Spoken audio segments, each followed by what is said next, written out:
আসসালামু আলাইকুম। এটা হচ্ছে DC circuit type 5 point method Tesla volume 1 এর 4th এডিশন করতেছি আমরা। এখন আমাদের এটা হলো সার্কিট, আমাকে বের করতে হবে আর ইকুইভ্যালেন্ট সার্কিট, অর্থাৎ এই সার্কিটে এইটার সাপেক্ষে মোট ইকুইভ্যালেন্ট সার্কিট নির্ণয় করতে হবে। তাহলে আমরা কিভাবে নির্ণয় করব একটু দেখি।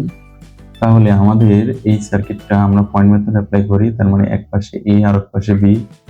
এটা বি নিলে এটাও বি, এটা শর্ট, এটাও বি, এটাও বি, তাহলে এটা এ, এটা এ, এবং আরো দুটো পয়েন্ট থাকছে সেটা হলো সি।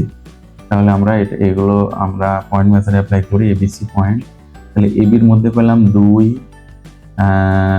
আর এসির মধ্যে পাচ্ছি 2টা, এসির মধ্যে 1টা, তাহলে এবির মধ্যে মাত্র 2 কিলো ওহম। এসি এটা হচ্ছে আমার সি পয়েন্ট, এসির মধ্যে পেলাম 3 আর বিসির মধ্যে পেলাম 6 এবং আরেকটা 6, তাহলে এটা হলো আমার সার্কিট। এই সার্কিটে আমি খুব সহজেই এবার মোট রেজিস্ট্যান্স নির্ণয় করতে পারতেছি। 6 প্যারালাল 6, তার সাথে 3 সিরিজ এবং সবার সাথে 2 প্যারালাল। তাহলে আমার সার্কিটে মোট রেজিস্ট্যান্স আসছে 1.5 ওহম। এটা হচ্ছে আমার উত্তর।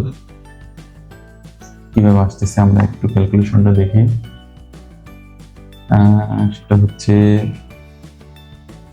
6 ইনভার্স যোগ 6 ইনভার্স বন্ধনী ক্লোজ ইনভার্স যোগ 3, এটার সাথে আবার 2 প্যারালাল, এত ইনভার্স যোগ 2 ইনভার্স বন্ধনী ক্লোজ ইনভার্স। তাহলে আমার বন্ধনী শর্ট করছে, শুরুতে পর্যাপ্ত দেয়নি, 3/2। তাহলে আমার মোট রেজিস্ট্যান্স হচ্ছে এই সার্কিটে 1.5 ওহম। ঠিক আছে, থ্যাংক ইউ সবাইকে। আসসালামু আলাইকুম।